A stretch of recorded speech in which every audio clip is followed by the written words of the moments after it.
At the end of episode 2, I teased that we had a health concern aboard. We did. I got pretty ill with an infection. The day following that beautiful sunset at the Pungo River in North Carolina, things took a turn, both the weather and my health. We had dreary, cold, drizzly weather the whole way to Oriental, and I had started to run a fever. Fortunately, in my professional life, I sell health care to associations, and one part of our program is a robust virtual health platform called Recuro. That morning, I opened up my app, requested an appointment, and about 15 minutes later was on the phone with a doctor in North Carolina who made a diagnosis and phoned in an antibiotic to a pharmacy in New Bern. So with that in the works, we pushed off the dozen or so miles upriver and docked at the city dock. Don was able to get in a full day of sightseeing, while Amy and I managed to get into an Uber, get to the pharmacy and back. We pulled off late afternoon and anchored nearby for the night. Because I was so ill, I never really picked up the camera, and there's not a lot of pictures or video to share. But you really don't hear much about handling illness or accidents when cruising, so I thought it might be helpful to discuss it a little bit. We installed a very large first aid cabinet and do carry a lot of medical supplies, but what really helped us out here was the telehealth service. My advice is to think through the scenarios and plan ahead on how you're going to deal with them. Now back to the trip. It's October 25th, and we're making the run down Adams Creek Canal to Morehead City. This is what it looks like when you're motoring in a canal with a strong following current. It's like we're in a regular boat, not a sailboat, just we're rolling. 7.5 knots. This is the Adams Creek Canal. Connects Morehead City, Beaufort to the Neuse River. And some pretty houses along here, that's for sure. Look at these places. We anchored at our favorite spot off Sugarloaf Island. The next morning on the 26th, we headed out for the 24 miles to Swansboro, the second of the towns we wanted to visit this year. Yes, Luna is waiting for Mom. She did 2 dumps and she finally took a pee after at least 5 days, I think, from Great Bridge. It's been a while. She doesn't like peeing on the boat. Hanging out with my buddy here. We're in Swansboro. Yes, where are we? Swansboro. This town is awesome, by the way. And this is the big candy factory they've got. It's great. Look.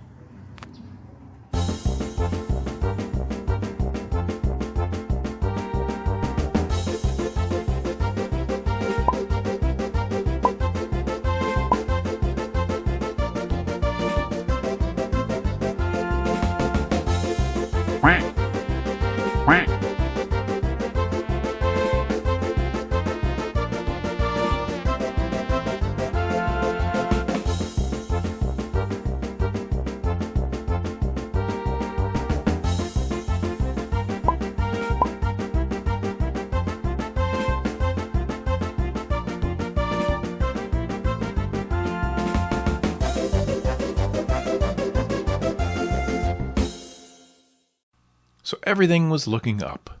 We had the Atlantic beaches in sight to port, and ahead of us an easy 2-day sail to the South Carolina border. That is until we got the call on the radio as we passed Topsail Beach.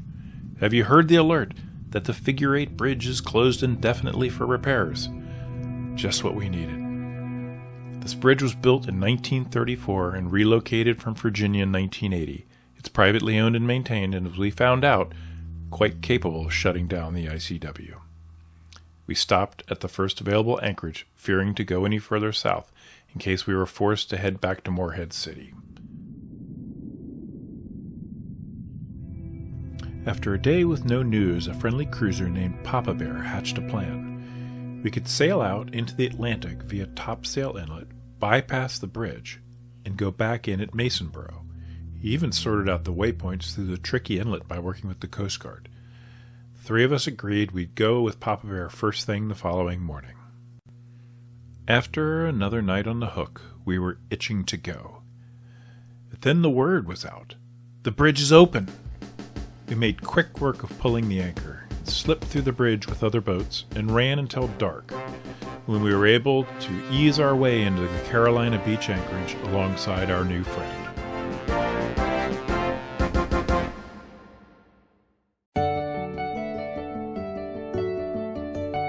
The next day we had only a 13-mile run to Southport, North Carolina, the third town that we had hoped to see. And it didn't disappoint.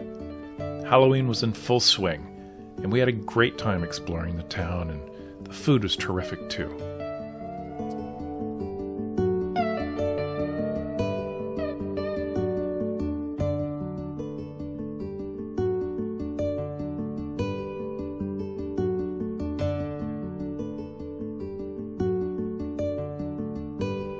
Southport was a big high after our delay at the bridge, but I've always heard folks say that cruising is the highest of highs and the lowest of lows. And boy, were we about to find this out for ourselves. Our plan was to take an offshore sail overnight that would cover approximately 150 miles between Southport and Charleston, and in the process make up for our days lost at the bridge closing. We took on fuel at Morningstar Marina and headed out to the channel around 1 in the afternoon. Okay, it's about 4 o'clock in the afternoon, and we are out here in the Atlantic. We left Southport around 1 o'clock and proceeded out the channel and turned south. And we're motor sailing. Got the ASIM up. It's doing a good job, making just short of 5 knots. It's really light. We've got some little scattered rain pockets, I guess, little areas of showers that are kind of all around us right now. But we're looking at a 21-hour sail to Charleston, and we are celebrating Halloween out here. So, The day passed to early evening uneventfully. We enjoyed a gentle ride, making roughly 5 knots motor sailing in comfortable seas. We also enjoyed this beautiful sunset. At around 2 a.m., I made this entry in the log, noting 5 knots motor sailing, apparent wind 60 degrees at 10.4 knots. I went off my watch and pulled up a blanket in the cockpit and tried to catch a nap. Sometime later I hear, "I think I broke something." I immediately thought something on the boat had been broken, but in fact, we had just sustained a serious injury aboard. Our crew member had lost a finger. I quickly called Amy, who went to work with the first aid to stabilize the situation, and I took over the helm. So what had happened? We were sailing at night, and I was asleep, and one of our crew members was on watch, and had decided to go ahead and adjust the Genoa. So this way this is set up here is for the furling. So you have the loose end here, and then this runs aft and then forward to the furler. Generally we just have that laying over there like that. Well, what happened was we went to furl it in, and the finger got caught underneath there. Instead of grabbing this end while we furled. So there's actually 2 lines here. It can be confusing.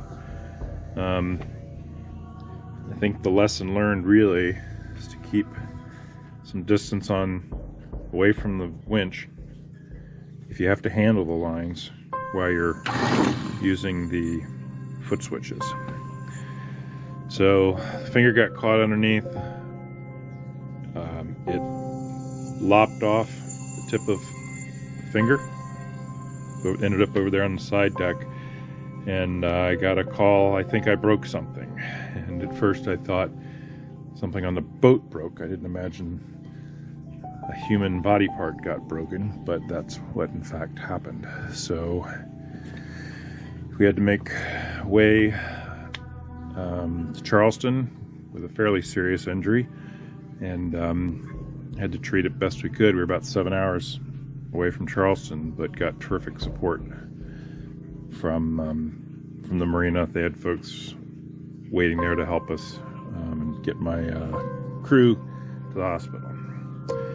So again, furling line was set up. That leads aft to the furler. It's nighttime. Crew member went to adjust the reef in the Genoa. Had their hand too close to the winch, hit the foot switch, and finger went underneath, and the tip came off. With the injury stabilized, we made our way as fast as we could to Charleston, arriving late morning at Charleston Harbor Marina. They honestly could not have been any better helping us, and shortly after we were off to the ER. This was the scariest and lowest point of our entire season, but the silver lining was that all of us, our crew included once recovered, got to really enjoy Charleston for a few days before needing to continue the journey south. Amy and I would head off on our own while Don stayed behind to recover. He would meet us in a few days down in Georgia, seemingly no worse for wear, and continue the adventure down to Port Canaveral.